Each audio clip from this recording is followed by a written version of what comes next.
Hello everyone, I am सुगम। Welcome back. तो कैसे हो आप सब? आई होप आप सब अच्छे होंगे। स्वागत है आप सभी का आपके अपने एसपी स्टडी यूट्यूब चैनल पर। तो गाइस, आज हम इस वीडियो में आके लेकर आए हैं जो आपका सोशियोलॉजी का वायरल मॉडल पेपर है, उसका आज हम इस वीडियो में फुल सॉल्यूशन देखने वाले हैं। तो गाइस, आप इस वीडियो में एंड तक बने रहे। वीडियो को आपको बिल्कुल भी स्किप नहीं करना है। और गाइस, अगर आप इस बार का बोर्ड एग्जाम देने वाले हो, इस बार के बोर्ड एग्जाम में अगर आप 90 पे स्कोर करना चाहते हो तो आप इस वीडियो को पूरा देखें। एंड गाइस, इसी तरह से ऑल सब्जेक्ट के आपके जो भी इंपॉर्टेंट क्वेश्चन है, प्रीवियस ईयर क्वेश्चन है एंड मॉडल पेपर के फुल सॉल्यूशन आपको इसी चैनल पर मिलने वाले हैं। तो गाइस, अगर आप इस चैनल पर पहली बार आए हो तो इस चैनल को सब्सक्राइब कर लेना एंड बेल आइकन को भी प्रेस कर देना, ताकि वीडियो की जो भी नोटिफिकेशन हो वो सबसे पहले आपके पास पहुंचे। Okay, so without saying guys, देखिए आज हम आपके लेकर आए हैं समाज शास्त्र के आपके जो भी इंपॉर्टेंट क्वेश्चन है इस बार के बोर्ड एग्जाम के लिए, वो आज हम देखने वाले हैं। इस वीडियो में आपको मिलेंगे sociology important question for board exam. ठीक है, अगर आप भी इस बार का बोर्ड एग्जाम देने वाले हो और आप भी क्लास 12th में हो तो आप इस वीडियो को पूरा देखें। ठीक है, अब एक बार यहाँ पर आप देख लीजिए जो भी आपके इंपॉर्टेंट क्वेश्चन हैं इस बार के बोर्ड एग्जाम के लिए, वो सारे क्वेश्चन यहाँ पर आपको मिलेंगे। ठीक है, यहाँ पर आप देख सकते हो उन सारे क्वेश्चंस को यहाँ पर हम देखेंगे, साथ ही साथ आपको आंसर भी मिलेगा और किस तरह से आपको लिखना है वो भी यहाँ पर आपको बताया जाएगा। ठीक है, तो यहाँ पर आप एक बार देख लीजिए। ठीक है, उसके बाद शुरुआत से आपको जो भी आपके क्वेश्चन हैं उनके आंसर आपको शुरुआत से बताए जाएंगे। ठीक है, ये सारे क्वेश्चन आपके इम्पोर्टेंट हैं इस बार के बोर्ड एग्जाम के लिए, तो वीडियो में आप एंड तक बने रहें। तो यहाँ पर देखिए जो आपका फर्स्ट है वो क्या दिया गया है। तो जो आपका फर्स्ट क्वेश्चन है वो यहाँ पर दिया गया है कि अक्षमता से क्या आशय है। ठीक है, हाँ, तो यहाँ पर जो आपका पहला प्रश्न है वो है कि अक्षमता से क्या आशय है। पहले हम यहाँ पर देखेंगे अतिलग उत्तरीय प्रश्न। ठीक है, तो अक्षमता से क्या आशय है, इसका आंसर देखते हैं। तो आंसर है कि अक्षमता का अर्थ किसी भी कार्य को ना कर पाने की क्षमता है, अर्थात कोई व्यक्ति शारीरिक रूप से असमर्थ हो सकता है या सामाजिक रूप से भी असमर्थ हो सकता है। तो अक्षमता से क्या आशय है, समझ आ गया। ठीक है, अक्षमता का अर्थ है किसी भी कार्य को ना कर पाने की क्षमता, अर्थात कोई व्यक्ति शारीरिक रूप से असमर्थ हो सकता है या सामाजिक रूप से भी असमर्थ हो सकता है। ठीक है, तो ये हो जाएगा इसका आंसर। अब इसके बाद यहाँ पर नेक्स्ट है कि क्षेत्रवाद का क्या अर्थ है। क्षेत्रवाद का क्या अर्थ है, ये जो क्वेश्चन है कई बार बोर्ड एग्जाम में आज किया गया है, तो इसका आंसर देखते हैं। तो क्षेत्रवाद की अवधारणा का प्रयोग संकुचित और विस्तृत दोनों रूपों में किया जाता है। संकुचित रूप में इसका प्रयोग स्थानीय हितों के प्रति विशेष लगाव और विस्तृत रूप में केंद्र के प्रति आंदोलन को इंगित करने के लिए किया जाता है। ठीक है, क्षेत्रवाद का क्या अर्थ है, एक बार दोबारा से देखिए। क्षेत्रवाद की अवधारणा का प्रयोग संकुचित और विस्तृत दोनों रूपों में किया जा सकता है। संकुचित रूप में इसका प्रयोग स्थानीय हितों के प्रति विशेष लगाव और विस्तृत रूप में केंद्र के प्रति आंदोलन को इंगित करने के लिए किया जाता है। ठीक है, उसी को हम कहते हैं क्षेत्रवाद। क्लियर। अब इसके बाद अगला प्रश्न देखते हैं। अब यहाँ पर आप हेडविग हिट के अनुसार भी इसकी डेफिनेशन देख लीजिए कि क्षेत्रवाद आखिर है क्या। ओके, उसके बाद हम नेक्स्ट देखेंगे। तो सामान्य रूप से क्षेत्रवाद को उग्र केंद्रीकरण के विरुद्ध प्रतिक्रियात्मक आंदोलन के रूप में परिभाषित किया जा सकता है। ये किसने कहा है, हेडविग हिट के अनुसार। ठीक है, तो इन्होंने कहा है कि सामान्य रूप से क्षेत्रवाद को उग्र केंद्रीकरण के विरुद्ध प्रतिक्रियात्मक आंदोलन के रूप में परिभाषित किया जा सकता है। क्षेत्रीय आंदोलन, भौगोलिक अलगाव, स्वतंत्र ऐतिहासिक परंपरा, प्रजातियां, जातियां अथवा धार्मिक विशिष्टता तथा स्थानीय हितों जैसे तत्वों या उनमें से दो या दो से अधिक के मिश्रण का परिणाम होता है। ठीक है, यहाँ पर देखिए ये प्रजातीय लिखा है। ठीक है, प्रजातीय जातीय। ओके, यहाँ पर थोड़ा मिस्टेक है। तो जैसे तत्वों या उनमें से दो या दो से अधिक के मिश्रण का परिणाम होता है। समझ आ गया।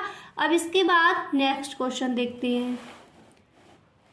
अब यहाँ पर जो आपका अगला प्रश्न है तो आप देख सकते हो दिया गया है कि समाज के अल्पसंख्यक वर्ग से क्या आशय है। ओके, इसका आंसर देखिए। और ये जो प्रश्न है कई बार पूछा भी गया है। तो अल्पसंख्यक वर्ग का निर्धारण समाज की कुल जनसंख्या में वर्ग या समूह की स्थिति के आधार पर होता है।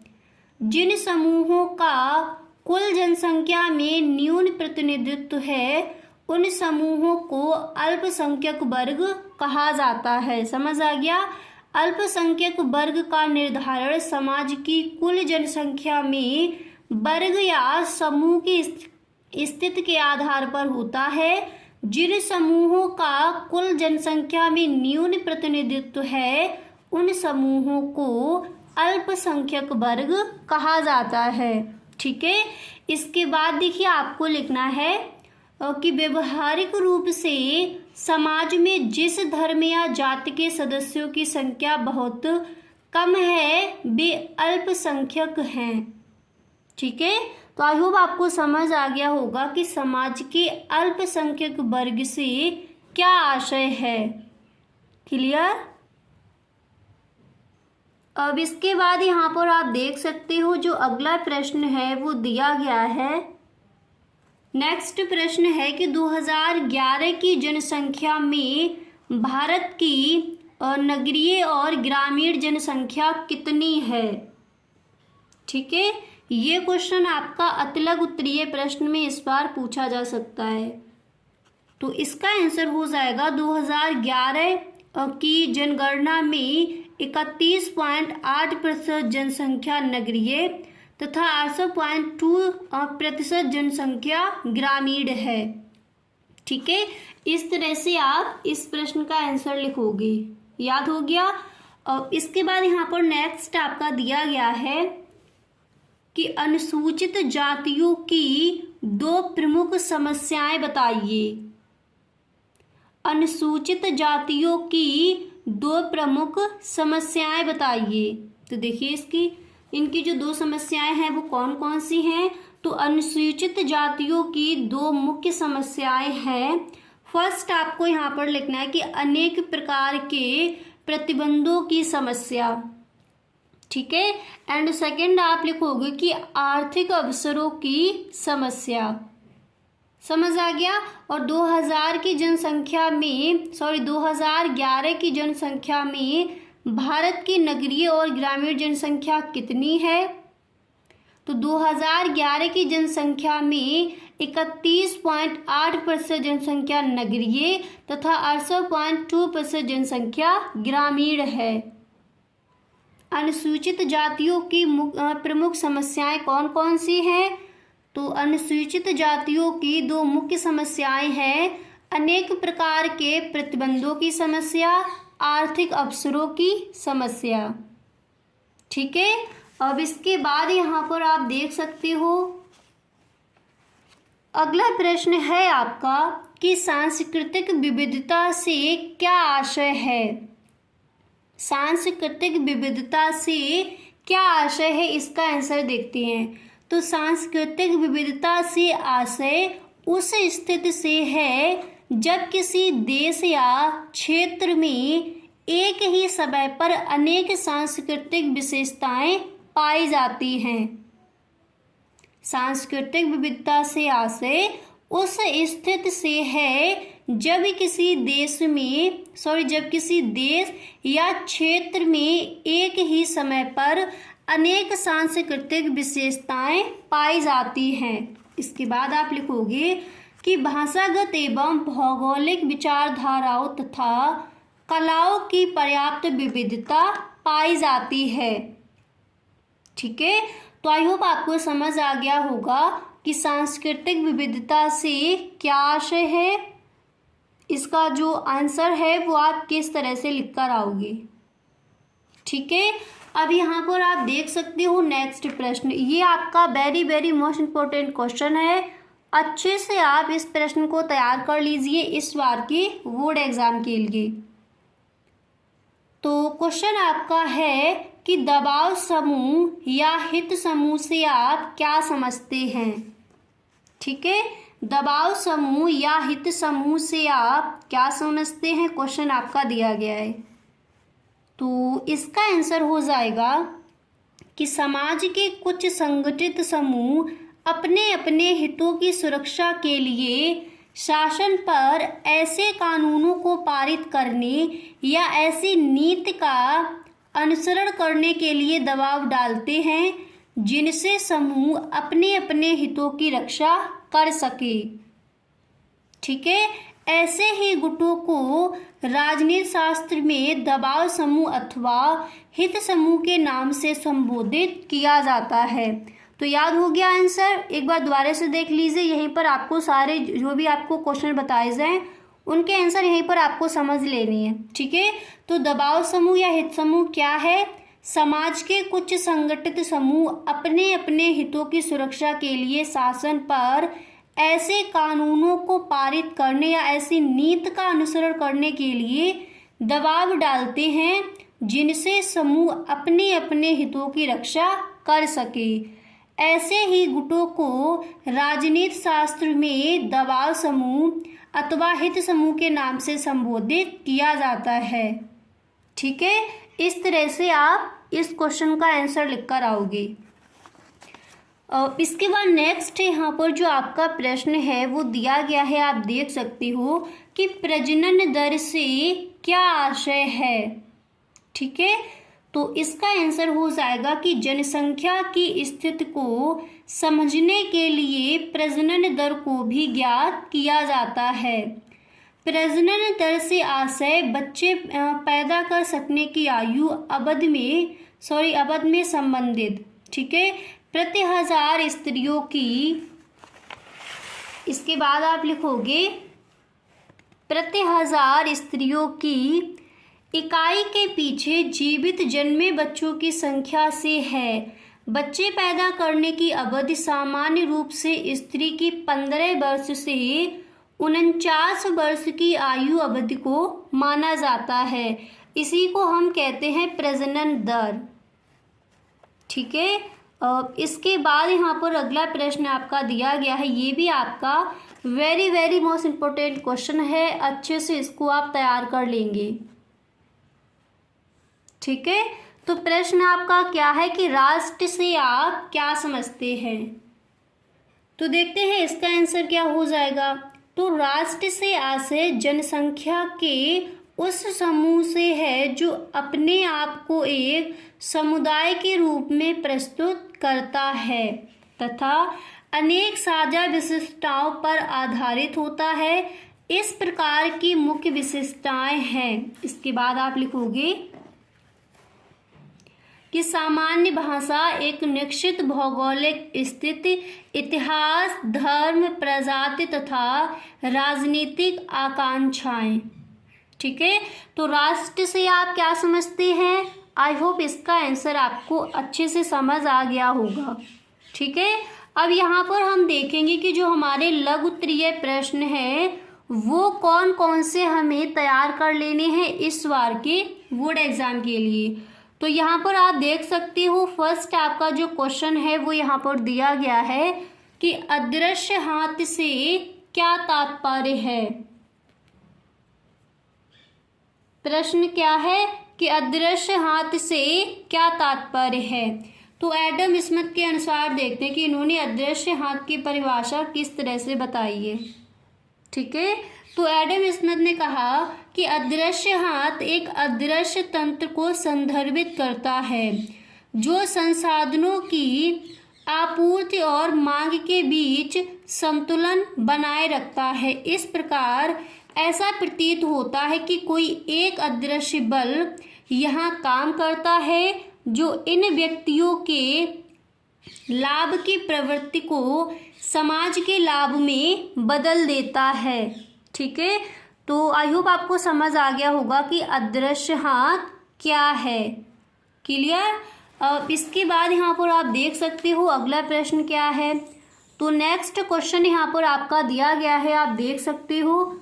अगला प्रश्न यहाँ पर है कि सामाजिक परिवर्तन और सामाजिक आंदोलन में अंतर स्पष्ट कीजिए। सामाजिक परिवर्तन और सामाजिक आंदोलन में अंतर स्पष्ट कीजिए। ओके, तो देखिए इसका आंसर क्या हो जाएगा। तो इस प्रश्न का आंसर होगा कि सामाजिक परिवर्तन तथा सामाजिक आंदोलन में निश्चित रूप से एक संबंध होता है। ओके, परंतु ये दोनों संकल्पनाएं अलग अलग हैं। इन दोनों में निम्नलिखित अंतर पाए जाते हैं। फिर इस तरह से आपको लिखना, फर्स्ट पॉइंट डालना है, फिर आप लिखोगे कि सामाजिक परिवर्तन का कोई तत्कालिक एवं स्पष्ट, इसके बाद आपको लिखना है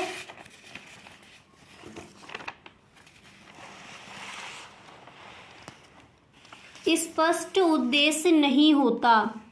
ठीक है, स्पष्ट उद्देश्य नहीं होता। फिर आप लिखोगे कि वस्तु प्रत्येक सामाजिक आंदोलन का कोई निश्चित उद्देश्य अवश्य होता है। उद्देश्य की प्राप्ति हो जाने पर आंदोलन समाप्त कर दिया जाता है। ठीक है, इसके बाद सेकंड पॉइंट डालकर फिर आपको यहाँ पर लिखना है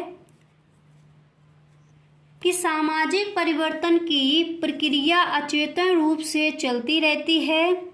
इसके लिए किसी समूह या वर्ग को संगठित होकर किए जाते हैं तथा इसके लिए संबंधित समूह या वर्ग को संगठित होकर प्रयास करने पड़ते हैं। ओके, इसके बाद यहाँ पर आप थर्ड पॉइंट डालोगे। फिर यहाँ पर आपको लिखना है कि सामाजिक परिवर्तन एक निरंतर चलने वाली प्रक्रिया है। इससे भिन्न सामाजिक आंदोलन सीमित अवधि के लिए होते हैं। ठीक है, तो इस तरह से आपको अंतर लिखकर बता देना है। ठीक है, एंड इसके बाद यहाँ पर अगला प्रश्न जो है वो यहाँ पर आप देख सकते हो कि सामुदायिक पहचान क्या होती है और वह कैसे बनती है।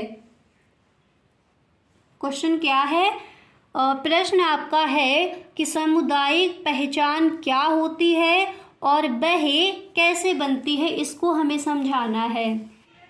गाइस, अगर आपको ये वीडियो सच में पसंद आ रहा है तो आप इस वीडियो को एक लाइक जरूर कर दें, और अगर अभी तक आपने चैनल सब्सक्राइब नहीं किया है तो आप इस चैनल को सब्सक्राइब कर लीजिए, क्योंकि ऑल सब्जेक्ट के जो भी आपके इंपॉर्टेंट क्वेश्चन हैं, मॉडल पेपर है, उनके फुल सॉल्यूशन आपको मिलेंगे इसी चैनल पर। ठीक है, यहाँ पर इसका आंसर आप देख सकते हो कि प्रत्येक व्यक्ति को अपने अस्तित्व बनाए रखने हेतु एक स्थायी पहचान की आवश्यकता होती है। सामाजिकरण की प्रक्रिया द्वारा हमें पता चलता है कि हमारे माता पिता, परिजन, नातेदार, समूह या समुदाय कौन सा है। समुदाय ही हमें भाषा और सांस्कृतिक मूल्य प्रदान करता है तथा हमारी स्वयं की पहचान को बनाता है। ठीक है, इसके बाद आप लिखोगे कि सामुदायिक पहचान जन्म तथा संबंधित होने के भाव पर आधारित होती है। यह हमें किसी अर्जित योग्यता या उपलब्धि के आधार पर प्राप्त नहीं होती। क्लियर। फिर इसके बाद आप लिखोगे जिस समुदाय में हमने जन्म लिया है उसकी सदस्यता हमें जन्म से ही मिल जाती है तथा वह हमारी पहचान बन जाता है।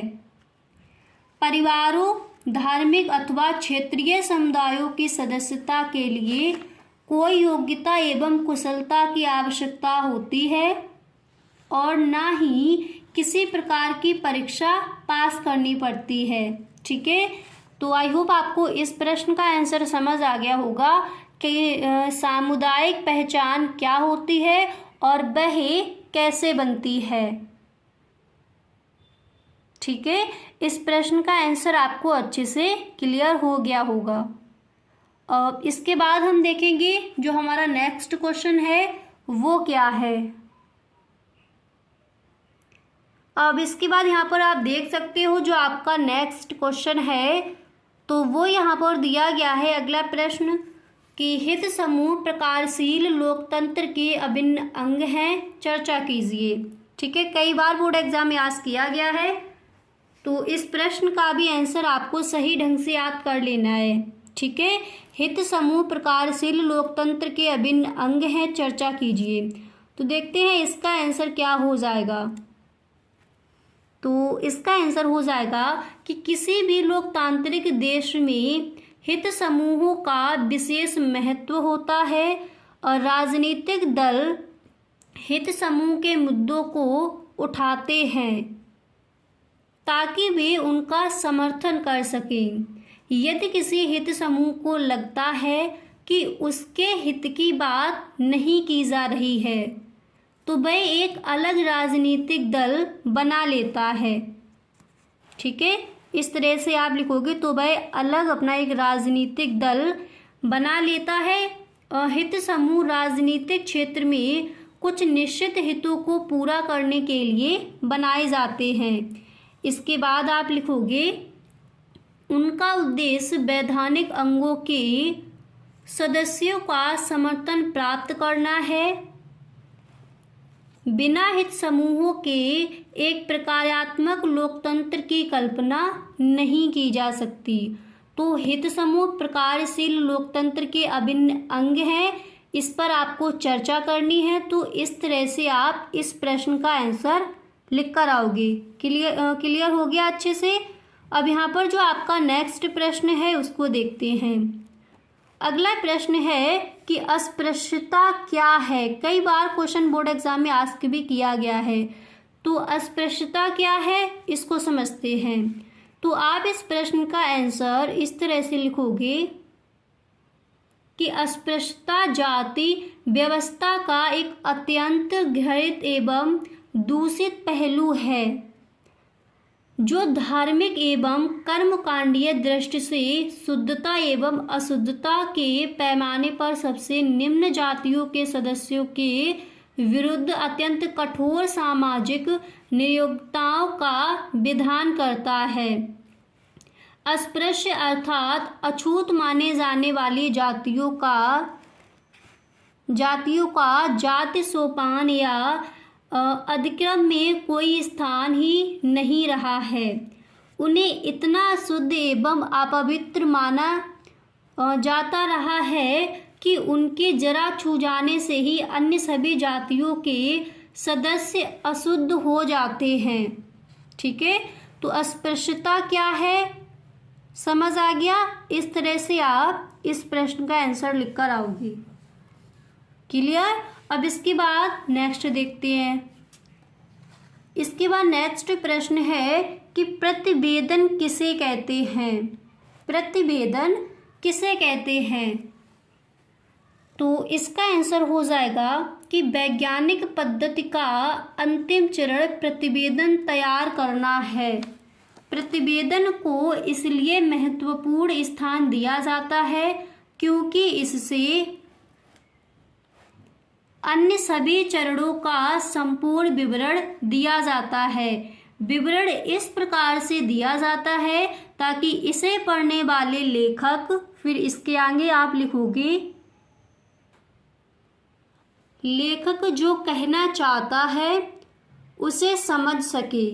ठीक है, इसके बाद आप लिखोगे इससे अध्ययन के समय आई कठिनाइयों तथा अन्य अनुभवों का भी संक्षेप में विवरण दिया जाता है। ठीक है, इस तरह से आप इस प्रश्न का आंसर लिख कर आओगे।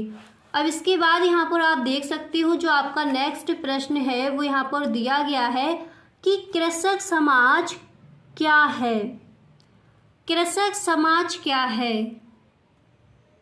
तो इसका आंसर हो जाएगा कि कृषक समाज की अवधारणा के जनक रेडफील्ड है। रेडफील्ड के अनुसार देखिए कृषक क्या है, इसकी परिभाषा रेडफील्ड ने क्या दी है उसको समझते हैं। तो कृषक उन्हें कहा जा सकता है जो कि कृषि अपने निर्वाह के लिए करते हैं। ठीक है, इसके बाद फिर आपको लिखना है कि कृषक समाज में थोड़ी बहुत आर्थिक असमानता हो सकती है, किंतु यह अपेक्षाकृत एवं अस्वीकृत एवं अविभेदीकृत समुदाय होता है। तो आई होप क्लियर हो गया होगा कि कृषक समाज क्या है। अब इसके बाद अगला प्रश्न देखिए, very very most important question है। अच्छे से हरित क्रांति को आपको अच्छे से तैयार कर ही लेना है। ठीक है, तो क्वेश्चन आपका है कि भारत में हरित क्रांति के सामाजिक आर्थिक प्रभाव की विवेचना कीजिए। तो देखिए आर्थिक समाज क्या है, हरित क्रांति क्या है। तो ग्रामीण भारत का प्रमुख व्यवसाय कृषि रहा है। यह कृषि भी जीवन यापन के रूप में की जाती रही है, परंतु नवीन ज्ञान व तकनीक के द्वारा खेती एक व्यवसाय के रूप में विकसित होने लगी है। ठीक है, इसके बाद यहाँ पर देखिए इस तरह से आपको हेडिंग डालनी है कि हरित क्रांति के सामाजिक आर्थिक परिणाम। ओके, फिर आप लिखोगे कि ग्रामीण समाज में असमानताओं में वृद्धि। जो फर्स्ट हेडिंग है वो आपको क्या डालनी है, ग्रामीण समाज में असमानताओं में वृद्धि। फिर आप इसमें लिखोगे कि 1960 एवं 1970 के दशक में हरित क्रांति के परिणाम स्वरूप ग्रामीण समाज में असमानताएं बढ़ गईं। ठीक है, इतना लिखने के बाद फिर आप लिखोगे कि हरित क्रांति की फसलें अधिक लाभ वाली थी, इसलिए इनका लाभ अच्छी आर्थिक स्थिति वाले ऐसे किसानों को हुआ जिनके पास जमीन, पूंजी, तकनीक ने पट्टेदार कृषकों से अपनी भूमि वापस ले ली तथा इससे धनी किसान और अधिक संपन्न हो गए। ठीक है, इस तरह से आप लिखोगे। इसके बाद सेकंड हेडिंग यहाँ पर आपको डालनी है। आप देख सकते हो जो आपकी सेकंड हेडिंग है वो यहाँ पर पड़ेगी कि ग्रामीण क्षेत्रों से नगरीय क्षेत्रों में प्रवसन में वृद्धि। यहाँ पर ये दो ही हेडिंगें बताई गई हैं, आपको एक दो और याद कर लेनी है। ठीक है, अगर आप इतना भी करते हो तब भी आपको फुल मार्क्स ही मिलेंगे। तो सेकंड हेडिंग आपको डालिए ग्रामीण क्षेत्रों से नगरीय क्षेत्रों में प्रवसन में वृद्धि। इसमें आप लिखोगे कृषि उपकरणों जैसे टिलर, ट्रैक्टर, थ्रेसर व हार्वेस्टर। इसके बाद यहाँ पर आप देख सकते हो नेक्स्ट यहाँ पर दिया गया है के प्रयोग ने सेवा प्रदान करने वाली जातियों के उन समूहों को बेदखल कर दिया।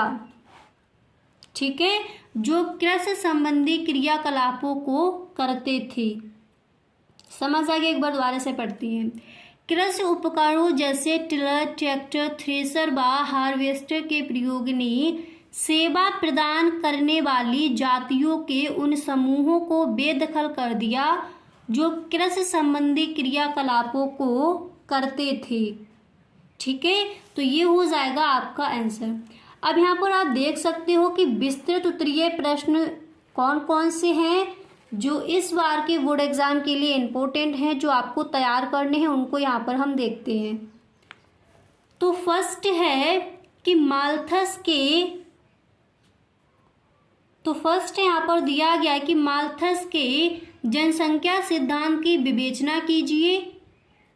ठीक है, इसको आप तैयार करेंगे। नेक्स्ट है कि सामाजिक परिवर्तन में भारतीय संविधान की भूमिका की विवेचना कीजिए। अब यहाँ पर देखिए जो आपका ये दिया गया कि माल्थस के जनसंख्या सिद्धांत की विवेचना, ये आपका इस बार के बोर्ड एग्जाम के लिए very very most important question है। अच्छे से इसको आप तैयार कर लेंगे कि माल्थस के जनसंख्या सिद्धांत की विवेचना कीजिए। ठीक है, इसके बाद नेक्स्ट है सामाजिक परिवर्तन में भारतीय संविधान की भूमिका की विवेचना। एंड इसके बाद यहाँ पर आप देख सकते हो नेक्स्ट है कि औद्योगिकरण और नगरीकरण का परस्पर संबंध है, विचार कीजिए। ठीक है, विस्तृत में आप इसको तैयार कर लेंगे। इसके बाद नेक्स्ट यहाँ पर दिया गया है प्रश्न आपका कि भारत में भूमि सुधारों का संक्षिप्त विवेचन कीजिए। इसके बाद अगला प्रश्न है कि भारत में दहेज प्रथा के कारण एवं परिणामों की व्याख्या कीजिए। जितने भी क्वेश्चन यहाँ पर आपको बताए जा रहे हैं सारे क्वेश्चन आपके बोर्ड एग्जाम के लिए इम्पोर्टेंट हैं। इन सारे प्रश्नों के जो आंसर हैं वो आप अच्छे से तैयार कर लीजिए। ठीक है, इसके बाद नेक्स्ट यहाँ पर है, आप देख सकते हो कि सामाजिक आंदोलन की प्रमुख विशेषताओं का भी उल्लेख कीजिए। इसको आप तैयार करेंगे। एंड नेक्स्ट यहाँ पर है कि जातीय विषमता को दूर करने के लिए अपनाई गई कुछ नीतियों का वर्णन कीजिए। प्रश्न क्या है? जातीय विषमता को दूर करने के लिए अपनाई गई कुछ नीतियों का वर्णन कीजिए। इसको आप तैयार करेंगे। एंड इसके बाद यहाँ पर देखिए इन सारे क्वेश्चंस को आप तैयार कर लीजिए। ठीक है, अब यहाँ पर देखिए जो भी आपके इम्पोर्टेंट क्वेश्चन थे वो मैंने यहाँ पर आपको बता दिए इस बार के बोर्ड एग्जाम के लिए।